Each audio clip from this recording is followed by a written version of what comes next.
Hey, my little angels, come on in, come in. It's baking day. And I'm so excited to have you guys with me. Today we're going to make, we're making stuff for our church's bake sale. And I know from past experience with baby Angel, because she can't have gluten, bake sales are usually a bust for her. So we're making gluten-free things that we can donate to the bake sale. So I'm going to be making chocolate fudge, a really simple, easy recipe. You guys are going to love it. And we're going to be making caramelly chocolate chip oatmeal cookies. So I've got the fudge set up here. I'm going to put the camera down so you guys can see what I'm doing.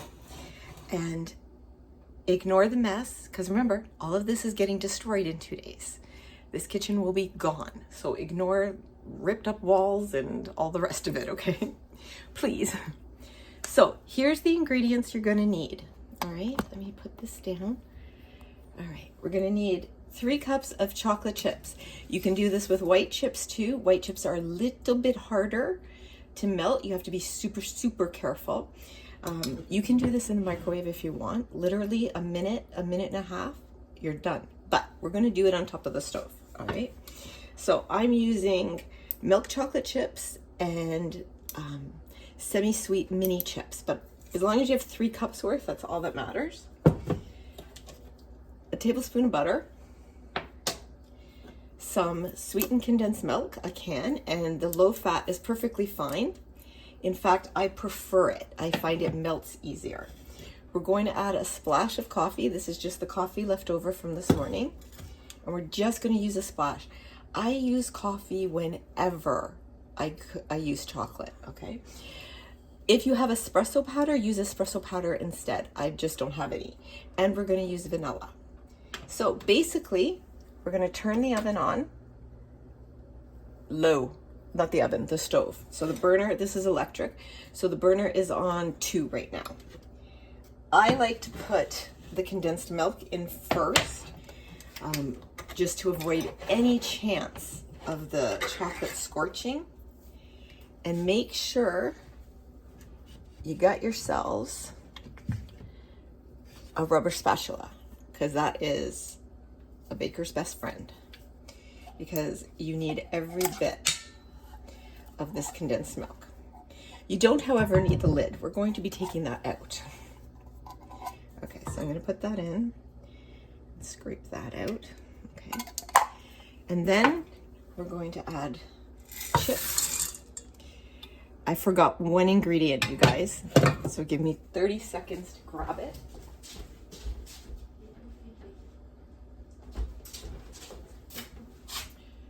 Oh, there it is. I did have it with me. Okay, and a touch of salt. Don't be afraid of salt when you bake, okay? That's what helps bring out the sweetness. I know it sounds counterproductive, but it's true. You want to put the butter in. Now, you can make the butter optional if you want. I just find it adds a nice gloss to it. Now, we're going to add a splash. Just that much. Not even... It's not even 1/8 of a cup. Okay, I'm just gonna try to adjust this a bit more. Maybe I'll bring it down a bit for you guys. There we go. That's a bit better, isn't it? Okay, there we go. All right. So we're going to stir. And this may be a little bit tedious, but you're gonna wanna keep folding, because you want neither of these to scorch and ruin your fudge, okay? The other thing you're going to have ready ahead of time is your prepared pan. So I have my square pan and I have a piece of parchment in it. Some people butter the bottom and then put the parchment in and butter again. With the parchment, you don't need it. I've never found I needed it. But I learned this great trick online, and I wish I could remember the person's name. Scrooch up your parchment paper. That's right, scrooch is a cooking term. It just helps it to lay better. And I do go to the dollar store and buy the parchment sheets. I just find them more convenient, and I don't have to cut and waste and I'm sorry, I cook and bake so that I feel convenient. Okay, see how it's starting to melt? Okay, so we're just gonna keep folding and folding. This part is slow, and then as soon as it's ready, that's when you have to work quickly because you've got to get it in that pan before it sets up. But you can still, and you'll know it's ready when you don't see chips anymore and it's smooth. Okay, so we're just, oh, it smells so good. Oh, you guys, it's so chocolatey. Oh, now when I see it's mostly melted, then I'll add some vanilla. You can add the vanilla to taste. I'm sure the recipe will say a teaspoon or a tablespoon. I like vanilla and I'm not afraid of it, so I like that. And we're making these gluten-free and nut-free, but you can add anything to this fudge. You can add nuts to this fudge. You can add crushed up cookies. They make a gluten-free Oreo. You can use that. Glutinos makes a sandwich cookie. Anything you want. You could add gluten-free marshmallows. They're not that hard to find, honestly.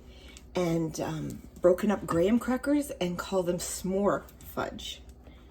Because everybody will want s'more. Sorry. I apologize for that joke. Okay. So see, it's starting to get really smooth. So when it gets to that point, turn off your burner. Okay, because then you just want the residual heat to finish cooking. And you need your arm strength for this one, my friends. Okay, now do you see how that's smooth? Right, so that's ready to pour. So we're just gonna come over here and we're gonna pour it in our pan, and we're gonna use our trusty spatula to scrape out all the goodness. And the more you scrape out, the less you have to clean up. Because if you leave it all in there and don't get to it right away, you're gonna have a mess to deal with. So now what you wanna do is just flatten it out. Okay. Now you can leave this. I like to do that. I like to dribble the last of it on top. I like those little swirls you get sometimes, you know?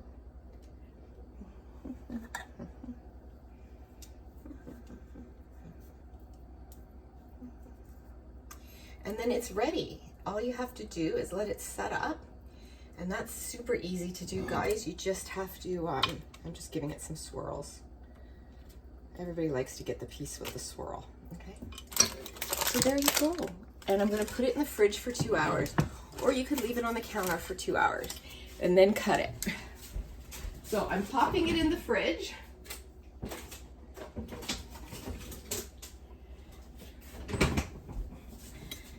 Okay, and I'm just bringing this up to talk to you guys. Hi guys, hi. I forgot to welcome in everybody. Welcome, welcome, welcome. Welcome to my little angels. I'm so glad that you're here, and I'm so glad you're here for Bake With Me. I'm having fun, I hope you are. And yeah, I see we have some new little angels. Thanks for joining me. I hope you enjoy this recipe.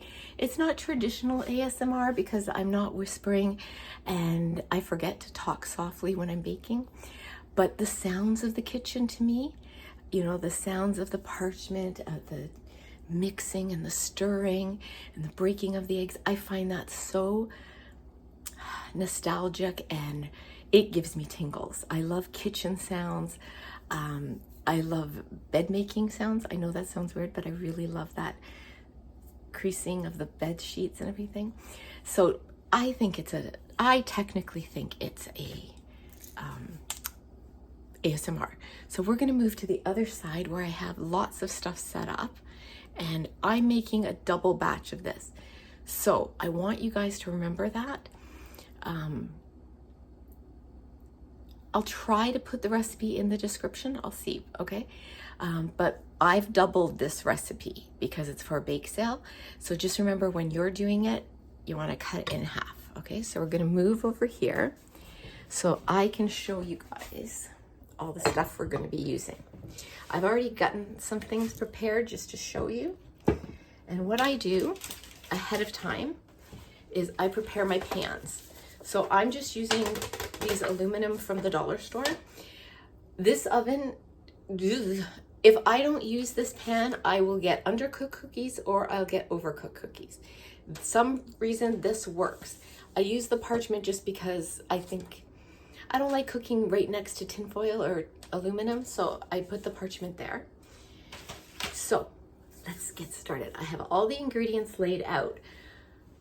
The only problem is I don't know that I have a bowl big enough for all of this. So I'm gonna have to use my big stock pot, I think. Yeah, I may have to use the big stock pot, but for now, let's get the stuff done. So I put my recipe here. So in here, I have 300 grams of all-purpose gluten-free flour. Now, to measure your flour, you can do it by cup, but you have to do the ladle. You can't just scoop in, especially gluten-free flour. So I use a kitchen scale that needs a bad cleaning, but all you do is you turn it on, and this one I press to pick the unit, but it's already at grams. You put the bowl you're going to measure on top, and then you press 0. And it zeroes it out so that when you add to the bowl, you're only getting the ingredient measurement. So this is 360 grams of flour. There is 1.5 teaspoons of baking soda. There's a 1/2 teaspoon of baking powder, a 1/2 teaspoon of salt, and 2 teaspoons of ground cinnamon. Now, I don't sift, I use a fork and I just stir it all together. And basically that will take any lumps out. And now if I was doing a sponge cake or something where I needed it to be really, really fine and make sure, I would sift. But for cookies, never. Cookies should be fun. Okay. Now, in this bowl, 2 cups of butter, which is 1 full pound of softened room temperature butter. Now, I had to take a tablespoon out for the fudge.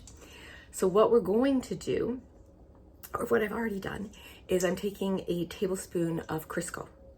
So say you only had 1.5 cups of butter. You could put a 1/2 cup of Crisco. You can mix and match them, okay? I like to have butter in there for the flavor. So there's 2 cups of butter plus Crisco. There's 2 cups of brown sugar. There's 1 cup of white sugar. Now, you're gonna say, how come 2 kinds? The white sugar helps with the raise of the cookie and the texture. The brown sugar gives it that caramelly, it's so delicious flavor. So also in here is, shortly, 2 teaspoons of vanilla extract. 1 and finish it off 2. Okay, and then we're gonna need some, now it calls for 4 eggs. I'm gonna use 3 eggs because one of the secret ingredients I use is I put about maybe 3 tablespoons, probably 3 tablespoons of caramel syrup in there too. It just adds 1, 2, 3.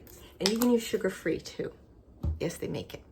So we're gonna mix this all up before we add the eggs because I want that butter and sugar combined, okay?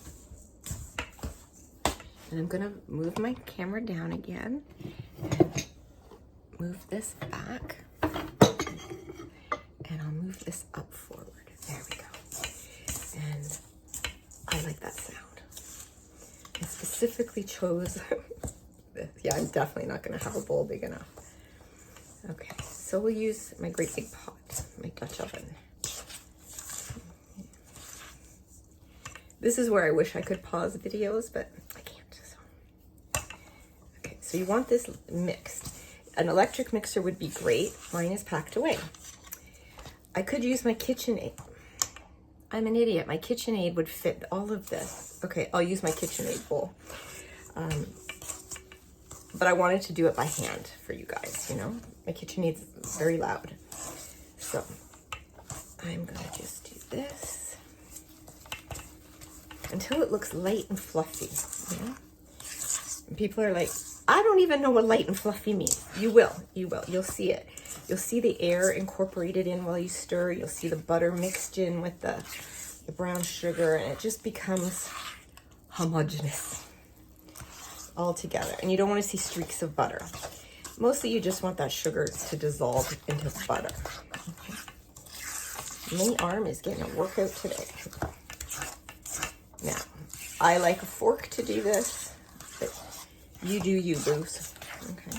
All right. So that's ready. Let's add the eggs. Okay. So now, I generally like to mix my eggs, beat my eggs before I put them in, but we're gonna wing it today. Okay. So there's one. And for this purpose, we're gonna try to put the eggs right on top of each other, and I'll show you why in just a minute. 2.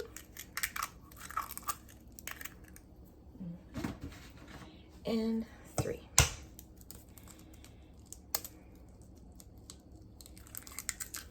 There we go. Okay. Now, because they're right next to each other, like on top of each other, see? I can kind of mix them up, beat them ahead of time, and then mix them in. So I know that they're going to be, it's not all whites going in one part, yolks going in another. You want to mix this together really well. And the best part, there is an upside to gluten-free baking. You can't overmix because there's no gluten to make. So you don't have to worry about over mixing. Okay. So again, you're just mixing it all together like that. Okay. Now, I'm gonna just run, you guys matter. I'm gonna run and grab the container. Give me 2 seconds, guys.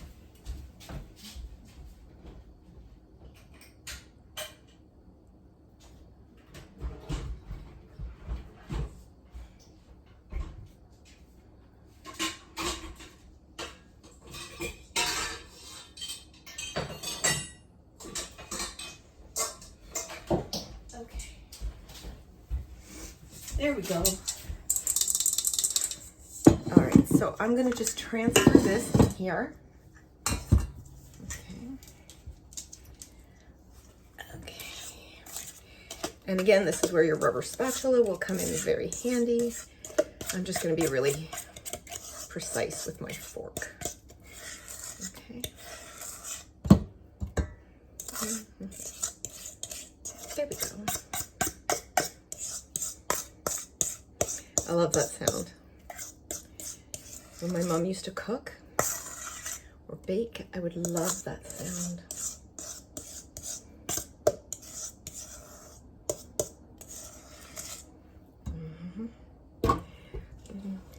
Now, give it another good mix,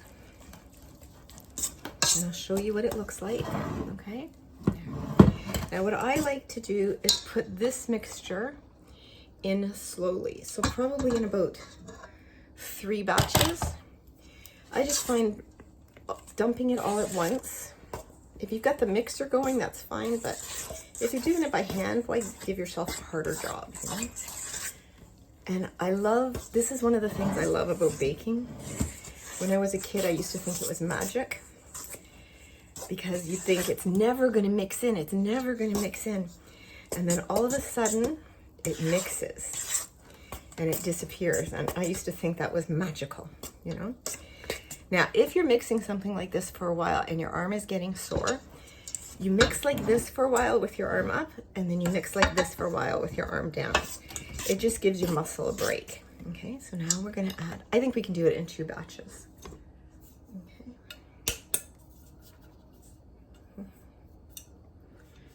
Okay, your hands are your best tool. Now I'm gonna use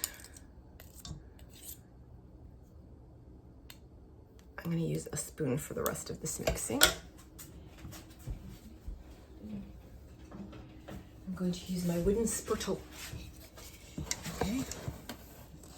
Because I didn't want to use a metal one against the metal. The fork was fine, it was scraping, but to stir, I want to use this. Now, I know what you're saying. Auntie Angel, these are oatmeal cookies. Where's the oatmeal? I'm getting there.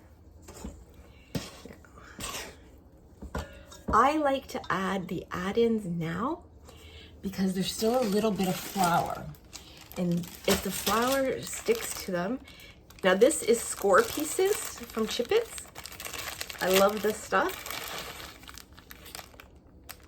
I just want to check.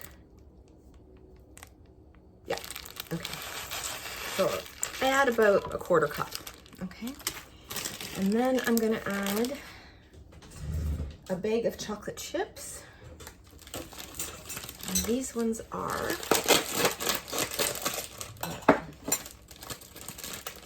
oh, I know what else I forgot to tell you. In the flour, I added a little bit of xanthan gum, and I mean a little bit, like maybe a 1/4 teaspoon. Even if if you're making bread or anything and your flour has xanthan gum in it, add a little bit anyways. It just helps to make sure. And when you're doing gluten-free, it helps with the stabilizing. So we're gonna mix this as much as we can with our, and yes, my darling angels, if I wasn't doing this on camera, I would have my gloves on because I have nails and use my hands. Now it's gonna get really hard. In here is 6 cups. Remember, this is a double batch of gluten-free oats, okay? And it looks like regular oats. It really is. Oat is not, like, oat is gluten-free naturally, but it's usually processed with wheat. So it's very hard to find a company that will tell you this is gluten-free oats. Quaker has a great brand. I love Quaker. This is Purity Protocol Oats. It's 100% Canadian, high in fiber, and it's called Only Oats, gluten-free. I knew I needed a lot, so we were at the organic store. They have the best selection of gluten-free flours for me in this area. But our local grocery store, I'm impressed with how much they have. So you're gonna wanna mix that really well, okay? And hold on, I just wanna read to you. And then, okay, the oven's gonna be set at 350. You're gonna roll dough balls, put them about 2 inches across from each other, and you wanna give your cookies lots of space to expand, especially gluten-free cookies. I do find they expand a little bit more. Now, this can be made right from the bowl into cookies. However, gluten-free baking requires a little more moisture, which is why I added the caramel syrup. And I was probably a little more generous with the Crisco than I said. Oh, the heck with this, guys. Okay.